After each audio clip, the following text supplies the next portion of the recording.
তো হ্যাঁ, যেই থাম্বনেলটা দেখে তোমরা ভিডিওটায় ক্লিক করেছো আর এই মুহূর্তে স্ক্রিনে তোমরা যে ম্যাচটাকে দেখতে পাচ্ছ সার্ভাইভার সিরিজ ওয়ার গেমসের জন্য, এই ম্যাচটা অ্যাকচুয়ালি পসিবল হতে পারে।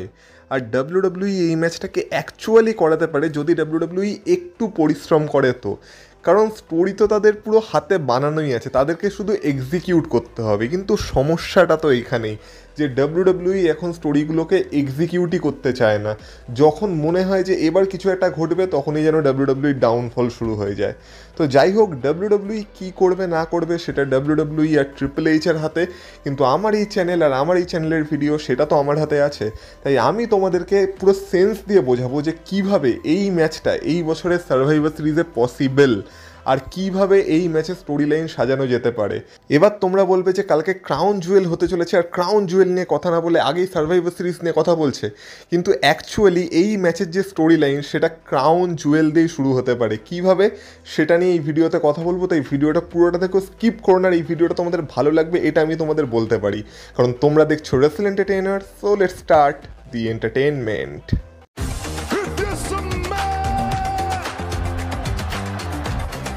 Acknowledge me. Acknowledge me. You there, sitting at home. Acknowledge me. যেমন আমরা জানি ক্রাউন জুয়েলের রোমান রিংস ভার্সেস ব্রনসন রিডের মধ্যে অস্ট্রেলিয়ান স্ট্রিট ফাইট হতে চলেছে। এবার এই ম্যাচে কিভাবে ব্রন ব্রেকারের ইন্টারফেয়ারেন্স হতে পারে বা কী কী ঘটতে পারে আর এই ম্যাচে কে জিততে পারে, আমার প্রেডিকশন কি, সেসব নিয়ে তো আমি আমার প্রেডিকশন ভিডিওতে কথা বলেছি।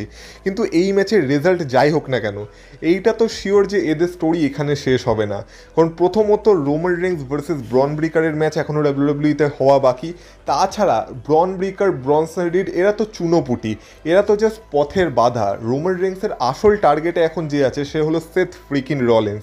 মানে রোমান রিংস ফাইনালি তো সেথ রলিন্স অব্দিই পৌঁছাবে। তো যতদিন না Roman Reigns versus Seth Rollins হচ্ছে ততদিন রোমান রিংস আর সেথ রলিন্সের স্টোরি বা রোমান রিংস আর ভিশনের স্টোরি শেষ হবে না। তো সেই ক্ষেত্রে আমরা এটা বলতে পারি যে এইটাই এদের মধ্যে শেষ ম্যাচ না। হ্যাঁ, রোমান রিংস ভার্সেস ব্রনসন রিডের মধ্যে শেষ ম্যাচ হতে পারে, কিন্তু রোমান রিংসের সাথে সেথ রলিন্স আর তার টিম মানে ভিশনের যে স্টোরি লাইনটা চলছে সেটা শেষ এইখানে হবে না। তো তাদের স্টোরি তো কন্টিনিউ হবে। এবার যা ইচ্ছা হতে পারে। যেমন আমরা দেখেছিলাম যে আগের বার যখন রোমান রিংস ভার্সেস ব্রনসন রিডের ম্যাচ হয়েছিল তখন সেই ম্যাচের পরে ব্রন ব্রেকার আর ব্রনসন রিড মিলে রোমান রিংসের উপর অ্যাটাক করে দিয়েছিল। এই ম্যাচেও সিমিলার কিছু ঘটতে পারে। হয়তো এই ম্যাচের শেষেও আমরা দেখতে পেতে পারি যে ব্রনসন রিড আর ব্রন ব্রেকার মিলে রোমান রিংসকে আবার অ্যাটাক করে দিল। মানে এইসব তো হতেই পারে, কিন্তু আলটিমেট কথা হচ্ছে এটাই যে রোমান রিংস আর ভিশন মানে Bronson Reed, Bron breaker, Seth Rollins এদের গল্প এখানে শেষ হচ্ছে না। তো এইটা একটা পয়েন্ট, এটা মাথায় রাখো। এবার আসি নেক্সট ম্যাচে, যেটা হতে চলেছে সেথ রলিন্স ভার্সেস কোডি রোডসের মধ্যে, আর এটা হতে চলেছে ক্রাউন জুয়েল চ্যাম্পিয়নশিপের জন্য। এবার এই ম্যাচে তো সেথ রলিন্সের মাথায় বিশাল বড় চাপ আছে যে সেথ রলিন্স এই ম্যাচটা কোনোভাবেই হারতে পারবে না, আর ডাব্লিউডাব্লিউ স্টোরিটাকে বানিয়েছেই সেইভাবে। আমি এদের মধ্যে পুরো গল্প কি সেটা নিয়ে একটা ডেডিকেটেড ভিডিও বানিয়েছি, আর কেন সেথ রলিন্স এই ম্যাচটা হারতে পারবে না সেটা নিয়েও সেই ভিডিওতে কথা বলেছি। এছাড়া এই ম্যাচে আমার প্রেডিকশন কি, এই ম্যাচে কে জিততে পারে, এই ম্যাচে ব্রক লেসনার কীভাবে ইনভলভ হতে পারে সেটা নিয়ে আমি আমার প্রেডিকশন ভিডিওতে কথা বলেছি। তো সেই ভিডিওগুলো তোমরা গিয়ে চেক আউট করতে পারো। কিন্তু ব্রক লেসনার ছাড়া আর একটা উপায় আছে যেইভাবে এই ম্যাচের রেজাল্ট বেরাতে পারে। কারণ এই ম্যাচে দেখো দুটো ক্যারেক্টার হচ্ছে সেথ রলিন্স আর কোডি রোডস। এবার সেথ রলিন্সের দিকটা তো আমরা বুঝতে পারছি, আর সেথ রলিন্সের সাথে যেহেতু পল হেমান আছে তাই পল হেমান তো ব্রক লেসনারকে আনতেই পারে, সেটা তো একটা সেন্স বানাচ্ছে। কিন্তু আমরা যদি কোডি রোডসের কথা ভাবি, তো কোডি রোডসের সাথেও কিন্তু এখন ড্রিউ ম্যাকেন্টায়ারের একটা স্টোরি লাইন চলছে। মানে ড্রিউ ম্যাকেন্টায়ারের সাথে কোডি রোডসের গল্প কিন্তু এখনও পুরোপুরি শেষ হয়ে যায়নি।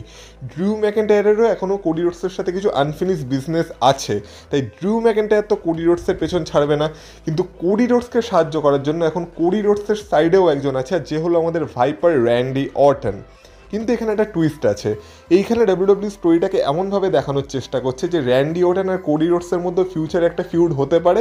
আর এইটা তো আজকের থেকে না, এটা প্রায় 1-2 বছর আগে থেকেই ডাব্লিউডাব্লিউ টিজ করে যাচ্ছে যে র্যান্ডি অর্টন আর কোডি রোডসের মধ্যে ম্যাচ হবে, কিন্তু সেটা হচ্ছে না। কিন্তু হ্যাঁ, মনে হচ্ছে সেই ম্যাচটা খুব কাছাকাছি চলে এসেছে।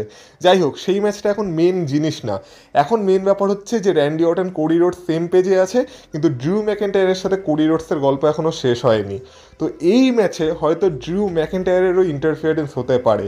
মানে এই ম্যাচে যদি অ্যাকচুয়ালি সেথ রলিন্সকে জিততে হয় আর কোডি রোডসকে উইক না দেখাতে হয়, আর আমরা যদি একবারের জন্য ধরে নিই যে ব্রক লেসনার এই ম্যাচে আসছে না, তাহলে এই ম্যাচে কি হতে পারে? এই ম্যাচে ড্রিউ ম্যাকেন্টায়ারের ইন্টারফিয়ারেন্স হতে পারে, আর ড্রিউ ম্যাকেন্টায়ারের ইন্টারফিয়ারেন্সের কারণে কোডি রোডস এই ম্যাচটা হেরে যেতে পারে। কিন্তু ড্রিউ ম্যাকেন্টায়ার ইন্টারফিয়ারেন্স করবে আর কোডি রোডসকে সাহায্য করার জন্য কেউ আসবে না, এটাও তো সম্ভব না। কারণ যেমন বললাম, এই মুহূর্তে কোডি রোডসের সাইডে র্যান্ডি অর্টন আছে। তো হয়তো আমরা আরেকটা জিনিস দেখতে পেতে পারি যে ড্রিউ ম্যাকেন্টায়ার ইন্টারফিয়ার করতে তো এলো, কিন্তু ড্রিউ ম্যাকেন্টায়ারকে আটকানোর জন্য কোডি রোডসের সাইড থেকেও র্যান্ডি অর্টন চলে এলো। তো র্যান্ডি অর্টন আর ড্রিউ ম্যাকেন্টায়ার এইখানে এইভাবে নিজেদেরকে এলিমিনেট করে দিতে পারে, মানে নিজেদের মধ্যে মারপিট করতে করতে ব্যাক স্টেজে চলে যেতে পারে, আর তারপর ম্যাচটা আবার কন্টিনিউ হতে পারে, আর তারপর কোনো একটা ডিস্ট্রাকশনের সুযোগ তুলে কেউ একজন জিতে যেতে পারে সেথ রলিন্স আর কোডি রোডসের মধ্যে। এবার এইগুলো ছেড়ে দিয়ে যদি আর একটা পসিবল ওয়ের কথা বলি, সেটা একটু ডিফারেন্ট। সেটা হচ্ছে ড্রিউ ম্যাকেন্টায়ার এই ম্যাচে ইন্টারফিয়ারেন্স করতে আসবে, আর ড্রিউ ম্যাকেন্টায়ারের কারণে কোডি রোডস ডিস্ট্র্যাক্টেডও হবে, আর তারপর কোডি রোডসকে সাহায্য করার জন্য র্যান্ডি অর্টনও আসবে। কিন্তু এই ম্যাচের হয়তো শেষে আমরা দেখতে পাবো যে র্যান্ডি অর্টন হয়তো ড্রিউ ম্যাকেন্টায়ারকে অ্যাটাক করতে গিয়ে ভুল করে কোডি রোডসকে অ্যাটাক করে দেবে, আর র্যান্ডি অর্টনের অ্যাটাকের কারণে আমরা হয়তো দেখতে পেতে পারি যে কোডি রোডস সেথ রলিন্সের কাছে এই ম্যাচটা হেরে গেল। তো এটাও একটা মানে পয়েন্ট হতে পারে, যার ফলে কিনা ফিউচারে র্যান্ডি অর্টন ভার্সেস কোডি রোডসের স্টোরি শুরু করা যেতে পারে।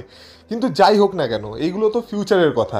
কিন্তু আপাতত আমি যেটা বলতে চাইছি যে এই ম্যাচে র্যান্ডি অর্টন, ড্রিউ ম্যাকেন্টায়ার দুজনেরই ইনভলভমেন্ট থাকবে। এবার ধরে নাও এদের দুজনের ইন্টারফিয়ারেন্স হলো, আর শেষে যখন এরা দুইজন বেরিয়ে গেল আর কি, বা নিজেদের মধ্যে মারপিট করতে করতে বেরিয়ে গেল, তারপর এখানে ব্রক লেসনার এলো, আর ব্রক লেসনারের আলটিমেট হেল্পের জন্য সেথ রলিন্স এই ম্যাচটা জিতে গেল। কারণ দেখো, মেন গোল হচ্ছে সেথ রলিন্সকে ম্যাচটা জেতানো, আর পল হিমান তার জন্য সব কিছু করতে পারে। তো আলটিমেটলি আমরা এইভাবে যদি দেখি যে সেথ রলিন্স এই ম্যাচটা জিতেছে আমার স্টোরি লাইন অনুযায়ী, তাহলে দেখো এই ম্যাচে কে কে ইনভলভ হলো। এই ম্যাচে কোডি রোডস আর সেথ রলিন্স তো ছিলই, তার সাথে সাথে Drew McIntyre, Randy Orton, Brock Lesnar এরা ইনভলভ হয়ে গেল। ওই দিক থেকে রোমান রিংসের ম্যাচে আমরা রোমান রিংস, ব্রন ব্রেকার আর ব্রনসন রিডকে দেখতে পেয়ে গেছি। এবার আসি সার্ভাইভার সিরিজ ওয়ার গেমসের কথায়, যে এইখান থেকে এবার কীভাবে ডাব্লিউডাব্লিউ সার্ভাইভার সিরিজ ওয়ার গেমসের ম্যাচকে সাজাতে পারে, বা যেই ম্যাচটার কথা আমি বলছি সেই ম্যাচটার গল্প কিভাবে সাজানো যেতে পারে। দেখো, সার্ভাইভার সিরিজ ওয়ার গেমসের জন্য সবার প্রথমে আমাদের দুটো টিম লাগবে, আর যেমন আমরা ডাব্লিউডাব্লিউ ট্রেডিশন দেখে এসেছি, এক একটা টিমে 5জন করে মেম্বার থাকবে। এবার সেথ রলিন্সের টিমে already Seth Rollins, Bron Breakker আর ব্রনসন রিড আছে, আর ওই দিক থেকে যদি এই টিমের এগেনস্টে সবার প্রথমে কেউ দাঁড়ায়, সে হবে আমাদের TC1 বা OTC রোমান রেন্স। কারণ রোমান রেন্সের সাথেই ভিশনের প্রবলেম সব থেকে, মানে যাকে বলবো সব থেকে এখন ট্রেন্ডিং টপিক। তো সেদিক থেকে রোমান রেন্স তো এদের সাথে বদলা নিতেই চাইবে, আর যদি ক্রাউন জুয়েলে কিছু ভুলভাল জিনিস করে, মানে ব্রন ব্রেকার আর ব্রনসন রিড, তাহলে তো রোমান রেন্সের রাগ আরও বেশি হবে, আর রোমান রেন্স তো এদেরকে শেষ করতেই চাইবে। কিন্তু যাই হোক না কেন, আমরা জানি রোমান রেন্স একা সেটা করতে পারবে না, কারণ নাম্বারস গেমস রোমান রেন্সের এগেনস্টেই থাকবে। তো সেক্ষেত্রে রোমান রেন্স না চাইলেও রোমান রেন্সকে সাহায্য নিতে হবে। এবার যেমন আমি আমার স্টোরিতে বললাম যে সেথ রলিন্স এখানে ক্লিন কোডি রোডসকে হারাবে না ক্রাউন জুয়েলে, তো সেক্ষেত্রে কোডি রোডসের মাথায়ও রাগ থাকবে। আর আমরা এর আগেও দেখেছি রোমান রেন্স আর কোডি রোডস একসাথে কাজ করেছে। আর সার্ভাইভার সিরিজ ওয়ার গেমসে যেমন Seth Rollins world heavyweight champion হয়ে ওয়ার গেমস ম্যাচে নামতে পারে, তেমন কোডি রোডসও চাইবে আনডিসপিউটেড ডাব্লিউডাব্লিউ চ্যাম্পিয়ন হয়ে ওয়ার গেমসে নামার। তো সেক্ষেত্রে রোমান রেন্সকে সাহায্য করার জন্য সবার প্রথমে কোডি রোডস আসতে পারে। এবার দেখো স্টোরি লাইনে যেমন বললাম যে কোডি রোডসের সাথে প্রবলেম কার চলছে, কোডি রোডসের সাথে সেথ রলিন্সের প্রবলেমের আগেও তার সাথে প্রবলেম চলছিল ড্রিউ ম্যাকেন্টায়ারের। এবার যেহেতু আমাদের ওয়ার গেমস ম্যাচে 5জন করে মেম্বার লাগবে, আমরা এইখান থেকে দেখতে পেতে পারি শুধুমাত্র কোডি রোডসের সাথে বদলা নেওয়ার জন্য ড্রিউ ম্যাকেন্টায়ার সেথ রলিন্সের টিমকে জয়েন করবে। এবার ড্রিউ ম্যাকেন্টায়ার যদি সেথ রলিন্সের টিমকে জয়েন করে নেয়, তাহলে সেথ রলিন্সের টিমে হয়ে গেল 4 জন, আর রোমান রিন্স আর কোডি রোডস 2 জন। কিন্তু কোডি রোডসের সাইডেও আছে র্যান্ডি অর্টন, কারণ র্যান্ডি অর্টন তো কোডি রোডসকে সাহায্য করতে চাইবে। এবার রোমান রিন্সের সাথে র্যান্ডি অর্টনের ইকুয়েশন যাই থাকুক না কেন, কিন্তু কোডি রোডসকে সাহায্য করার জন্য র্যান্ডি অর্টন কোডি রোডসের টিমকে জয়েন করবে, মানে বলতে গেলে রোমান রিন্সের টিমকে জয়েন করবে। এবার রোমান রিন্স চাক বা না চাক, তাকে তার টিমে র্যান্ডি অর্টনকে নিতেই হবে, কারণ তার অ্যাকচুয়ালি মেম্বার চাই ওয়ার গেমস ম্যাচে কম্পিট করার জন্য। তো এই দিক থেকে Roman Reigns, Cody Rhodes, Randy Orton, ওই দিক থেকে Seth Rollins, Bronson Reed, Bron Breakker আর ড্রিউ ম্যাকেন্টায়ার, মানে এখনও 4-3-এর ইকুয়েশন চলছে। কিন্তু এবার এইখানে এন্ট্রি হবে দ্য বিস্ট ইনকার্নেট ব্রক লেসনারের। কারণ আলটিমেট ওয়েপন যে সেথ রলিন্সের টিমে সে হলো ব্রক লেসনার। আর পল হেমান অবশ্যই এটাই চাইবে যাতে ওয়ার গেমস ম্যাচ যদি হয়ে থাকে তাহলে সেই ম্যাচে যেন তার টিমই জেতে। এবার সে জানে যে যদি তার টিমের জেতাটাকে একদম নিশ্চিত করতে হয় তাহলে এমন একজনকে তার টিমে দরকার যে কিনা অ্যাকচুয়ালি মানে এই ম্যাচে তাদের জিত কনফার্ম করে দিতে পারে, আর সে হলো ব্রক লেসনার। আর যদি ব্রক লেসনারের সাথে পল হেমানের ইকুয়েশন ঠিক থাকে আর সেথ রলিন্স যদি রাজি থাকে তাহলে পল হেমান ব্রক লেসনারকে তাদের টিমে অ্যাড করে দেবে। তো আমরা দেখতে পাচ্ছি সেথ রলিন্সের টিম এখানে কমপ্লিট হয়ে গেল। Seth Rollins, Bronson Reed, Bron Breakker, Drew McIntyre, Brock Lesnar, 5 জন কমপ্লিট। কিন্তু রোমান রিংসের টিমে এখন আপাতত রোমান রিংস আছে, কোডি রোডস আছে আর র্যান্ডি অর্টন আছে। কিন্তু এবার আমাদের মনে রাখতে হবে যে রাসেল পালুজাতে ব্রক লেসনারের অপোনেন্ট যে ছিল, মানে আমি এখানে কথা বলছি জন সিনার, তার সাথেও মানে ব্রক লেসনারের একটা আনফিনিশ বিজনেস এখনও বাকি আছে। আমরা হয়তো জন সিনার ব্রক লেসনারের কোনো 1-on-1 রিম্যাচ দেখতে পাবো না, কিন্তু জন সিনা যেইভাবে ব্রক লেসনারের কাছে হেরেছে, জন সিনা তো অবশ্যই তার রিটায়ারমেন্টের আগে সেই বদলাটা ব্রক লেসনারের কাছ থেকে নিতে চাইবে। তো এই ক্ষেত্রে আমরা দেখতে পেতে পারি যে ব্রক লেসনারের সাথে বদলা নেওয়ার জন্য জন সিনাও এই ম্যাচে নামতে চাইবে। আর শুধু তাই নয়, যেহেতু এটা তার রিটায়ারমেন্ট ট্যুর চলছে, এটা তার লাস্ট সার্ভাইভার সিরিজ, তাই সে সার্ভাইভার সিরিজের একটা ওয়ার গেমস ম্যাচে তো পার্ট হতেই চাইবে রিটায়ারমেন্টের আগে। তো সেজন্য এই ম্যাচে তো মানে জন সিনা থাকা চাই, মানে বলা যেতে পারে এক প্রকার বাধ্যতামূলক। তো সেক্ষেত্রে আমাদের রিটায়ারমেন্ট ট্যুরে যে আছে, মানে আমাদের 17 time world champion, the last real champion John Cena, সেও এই ম্যাচে নামবে। আর এই ম্যাচে যদি তাকে ব্রক লেসনারের এগেনস্টে যেতে হয় তাহলে তাকে রোমান রিংসের টিমকে জয়েন করতে হবে। তো রোমান রিংসের টিমে এখন হয়ে গেল 4 জন, Roman Reigns, Cody Rhodes, Randy Orton আর জন সিনা। এবার তোমরা বলবে যে 5 নম্বরে তাহলে সিএম পাঙ্ক কী করে আসবে? কারণ দেখো, রোমান রিংস তো বলেই দিয়েছে যে রোমান রিংস আর জীবনে কোনোদিন সিএম পাঙ্ককে বিশ্বাস করবে না। আর হ্যাঁ, রোমান রিংস তার এই কথাটাতেই থাকবে, মানে রোমান রিংস তার কথার খিলাফ করবে না। রোমান রিংস যেমন বলেছে যে আর যাকেই বিশ্বাস করি, সিএম পাঙ্ককে আমি বিশ্বাস করবো না, রোমান রিংস এখনও সেটাকেই বিশ্বাস করে। কিন্তু যেমন আমরা জানি যে সিএম পাঙ্কেরও এই মুহূর্তে সব থেকে বড় শত্রু হচ্ছে সেথ ফ্রিকিন রলিন্স। তো সিএম পাঙ্ক শুধুমাত্র সেথ রলিন্সের সাথে তার ফিউডটাকে কন্টিনিউ করার জন্য বা সেথ রলিন্সের সাথে বদলা নেওয়ার জন্য সিএম পাঙ্ক ওই ওয়ার গেমস ম্যাচের পার্ট হতে চাইবে। এবার দেখো, যদিও রোমান রিংস সিএম পাঙ্ককে তার টিমে নিতে চাইবে না, কিন্তু রোমান রিংস ছাড়া যারা এই টিমে আছে, মানে র্যান্ডি অর্টন, কোডি রোডস, জন সিনা, এদের সাথে সিএম পাঙ্কের কোনো শত্রুতা নেই। আর এরা 3 জন রাজি হয়ে যাবে যে যদি সিএম পাঙ্ক তাদের টিমের হয়ে এই ম্যাচে কম্পিট করতে চায় তো তারা করতে পারে। তারা 3 জন রাজি, রোমান রিংস রাজি হোক বা না হোক, যেহেতু তারা 3 জন রাজি আর যেহেতু বেশিরভাগ মেম্বাররাই চাইছে যাতে সিএম পাঙ্ক তাদের টিমের মেম্বার হয়ে যাক, তো সিএম পাঙ্ককে না চাইতেও রোমান রিংসকে টিমে রাখতে হবে। আর আমরা হয়তো দেখতে পেতে পারি তারা হয়তো অ্যাডাম পিয়ার্সের সাথেও কথা বলতে পারে, আর অ্যাডাম পিয়ার্স আলটিমেটলি এই ম্যাচটাকে মানে সার্ভাইভার সিরিজ ওয়ার গেমসের জন্য কনফার্ম করে দেবে, যেখানে একটা টিমে থাকবে Seth Rollins, Bron Breakker, Bronson Reed, Brock Lesnar, Drew McIntyre, আর তাদের এগেনস্টে টিম রোমান থেকে থাকবে Roman Reigns, John Cena, Cody Rhodes, Randy Orton আর সিএম পাঙ্ক। কিন্তু এইখানে রোমান রিংস একটা শর্ত দেবে, কারণ যেহেতু রোমান রিংস সিএম পাঙ্ককে বিশ্বাস করে না, তারা সেম পেজে নেই, তাই রোমান রিংস বলবে যে যদি সিএম পাঙ্ককে তাদের টিমে রাখতেও হয় তাহলে একটা শর্ত রোমান রিংসের মানতে হবে, সেটা হচ্ছে এই ম্যাচের যে কন্ট্রোল বা এই ম্যাচে কে আগে যাবে কে পরে যাবে, এই কন্ট্রোলটা রোমান রিংসের হাতে থাকবে। আমরা যেমন এত বছর দেখে এসেছি যখন ব্লাড লাইন মানে ওয়ার গেমস ম্যাচে কম্পিট করতো তখন রোমান রিংস ব্লাড লাইনের হয়ে সেই ম্যাচটাকে কন্ট্রোল করতো, মানে কে আগে যাবে কে পরে যাবে, কাকে আগে পাঠানো হবে, এগুলো রোমান রিংস দেখতো। আর রোমান রিংস বলবে এই ম্যাচেও অ্যাজ আ ক্যাপ্টেন রোমান রিংসই থাকবে আর রোমান রিংসই কন্ট্রোল করবে যে কে কখন ওয়ার গেমস ম্যাচে নামবে। আর যেমন আমরা আগের বছর দেখেছিলাম যে সিএম পাঙ্ক রোমান রিংসের কথা শোনেনি আর রোমান রিংসকে ধাক্কা মেরে ওয়ার গেমস ম্যাচে ঢুকে গেছিলো। আমরা এই বছরও হয়তো সিএম পাঙ্কের তরফ থেকে সেরকমই কিছু একটা দেখতে পাবো, যে যতই রোমান রিংস মানে ক্যাপ্টেন্সি করার চেষ্টা করুক কিন্তু আলটিমেটলি সিএম পাঙ্ক মানে নিজের মতটাই ওখানে আর কি জোর দেবে, মানে নিজের মতো করেই কাজ করবে আর রোমান রিংসের কথা শুনবে না। এইখান থেকে তাদের মধ্যে একটা মতবিরোধ সৃষ্টি হতে পারে।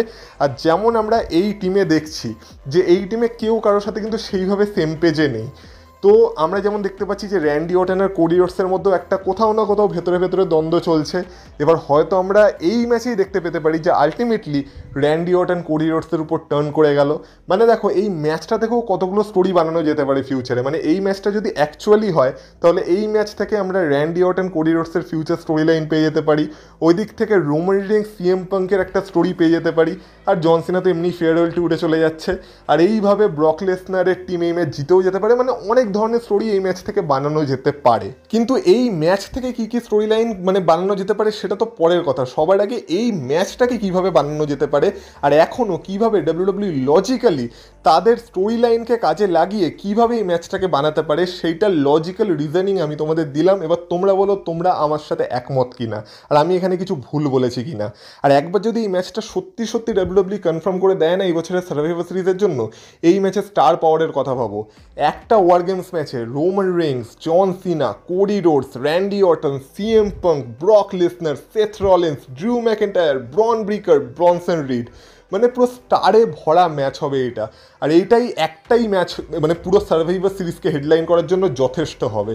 তো এই ম্যাচটা পুরো ডাব্লিউডাব্লিউ এর হাতে আছে। আমি কোনো ড্রিম বুকিং করিনি যে এইখান থেকে ওইখান থেকে সেখান থেকে, আমি পুরো স্টোরি লাইনের সাথে লিঙ্ক করে তোমাদের বলেছি যে কীভাবে ডাব্লিউডাব্লিউ চাইলে তাদের এখনকার স্টোরি লাইনকে কাজে লাগিয়ে এই ম্যাচটাকে ডাব্লিউডাব্লিউ কনফার্ম করতে পারে for Survivor Series War Games San Diego. কিন্তু আমরা ডাব্লিউডাব্লিউকে জানি ডাব্লিউডাব্লিউ কি এতটা পরিশ্রম করবে? এবার আমি তো ভাবছি যে আমি তো এই ম্যাচটার কথা বললাম, আমি জানি তোমাদের মধ্যে অনেকেরই এই ম্যাচটা হয়তো শুনতে ভালো লাগছে, কিন্তু এখন যদি ডাব্লিউডাব্লিউ এই ম্যাচটাকে না করে আর এই ম্যাচের থেকে যদি কোনো ভুলভাল ম্যাচ সার্ভাইভার সিরিজের জন্য কনফার্ম করে, তোমরা সবাই আমাকেই গালাগাল দেবে যে সোমনাথ তো আমাদের মানে আশা কোন লেভেলে বাড়িয়ে দেয় আর আলটিমেটলি ডাব্লিউডাব্লিউ আমাদের দিচ্ছে দেখো। আর সেটা আমি ডিজার্ভও করি। মানে আমি আর এই কোথাও না কোথাও যেন মনে হচ্ছে আমি ফালতু ফালতু তোমাদের এক্সপেকটেশন এতটা বাড়িয়ে দিচ্ছি, কিন্তু তোমরা ভাবো আমি কোনো ভুল কথা বলছি? অ্যাকচুয়ালি কিন্তু এই ম্যাচটা পসিবল। এবার ডাব্লিউডাব্লিউ যদি একান্ত এই ম্যাচটা এবার না করায় স্টোরি লাইন তাদের হাতে থাকা সত্ত্বেও, সেক্ষেত্রে আমার আর কী করার আছে। কিন্তু আমি তোমাদের বললাম, আমি তোমাদের বোঝালাম যে কীভাবে এই ম্যাচটা করানো সম্ভব, আর ডাব্লিউডাব্লিউ যদি একটু পরিশ্রম করে এই ম্যাচটা করানো যেতে পারে, যা স্টোরি ক্রাউন জুয়েল থেকে ডাব্লিউডাব্লিউ শুরু করতে পারে। যাই হোক, তোমাদের এক্সপেকটেশন এতটা বাড়িয়ে দেওয়ার জন্য আমি এখন থেকে সরি বলছি, কিন্তু তোমরা বলো তোমাদের এই ম্যাচটা আর এই ভিডিওটা ভালো লেগেছে কি না। আর যদি লেগে থাকে ভিডিওটাতে প্লিজ একটা লাইক করে দিয়ে যাও, আর এই চ্যানেলে যদি নতুন হয়ে থাকো তো চ্যানেলটাকে প্লিজ সাবস্ক্রাইব করে দিয়ে যাও। আর যখন তোমরা ভিডিওটা দেখছো তখন হয়তো স্ম্যাকডাউন শুরু হয়ে গেছে, তো যাও স্ম্যাকডাউন দেখো। আজকে স্ম্যাকডাউন তো সন্ধ্যেবেলাতেই হবে যেমন বলেছিলাম, তো স্ম্যাকডাউন দেখো, স্ম্যাকডাউনকে এনজয় করো। আর হ্যাঁ, ভিডিওটাকে যেতে যেতে প্লিজ হাইপ করে দিয়ে যাও। তাহলে তোমাদের সাথে কথা হবে আবার পরের ভিডিওতে। ততক্ষণ তোমরা ভালো থেকো, টাটা।